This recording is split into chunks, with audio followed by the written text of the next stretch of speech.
অনেক চেষ্টা করছি গ্রামের বাড়ির মতন হওয়ার, কিন্তু পারছি না।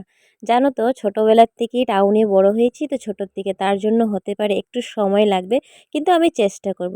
সো হ্যালো এভরিওয়ান, সুপ্রভাত। তোমরা সবাই কেমন আছো? আশা করছি তোমরা সবাই ভালো আছো। আমিও মোটামুটি ভালো আছি। এখন একটু একটু মন লাগছে এখানে, কারণ আমি কাজ করতে অনেকটাই ভালোবাসি, আর সবের দেখা দেখি আমিও করতে চেষ্টা করছি। আর দেখো, সব কিছু আমি নিজের মতন ভালোবেসে ফেলি, তারপর আমার মনে এতটাই খারাপ লাগে, মানে কি বলবো। দেখো, আগেও যে বাড়িটাতে ছিলাম একদম নিজের মতন থাকতাম, আর এখনও এই বাড়িটাকে মানে ভালোবাসতে শুরু করেছি। পরে জানি না আবার কি হবে। কারণ জানো তো, একবার ভালোবাসার পর মানে মনটা ভেঙে গেলে অনেকটাই খারাপ লাগে। আর আমি জানো তো, বারবার আমার সাথে সেগুলোই হয়। আর আমি ফট করেই মানে কিছুতে মায়াতে বসে পড়ি, বা মায়া লেগে যায় আমার। কারণ আমি নিজেরই সব কিছু ভাবি, পরের বলে আমি কিছুই ভাবি না। সব কিছু নিজের মতনই করি, তাই না?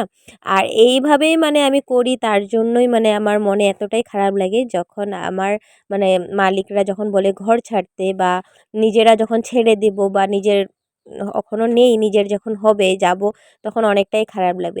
আমার হাজব্যান্ড সবসময় বলে যে এত মায়াতে পড়ো না। তারপরেও কি করব বলো, আমার মনটা বুঝেই না। মানে আমি অনেক মানে চেষ্টা করি যে না, নিজের মতন করব না, কিন্তু আমি পারি না, জানো তো। তারপরে দেখো, আজকে সকালবেলা আমি 5:30টার সময় উঠেছি, কিন্তু এখানে সবার কাজ বাজ শেষ, ঝাড়ু বাড়া ওরা শেষ। আমার কাজ শেষ করতে করতে 7:30 বাজলো।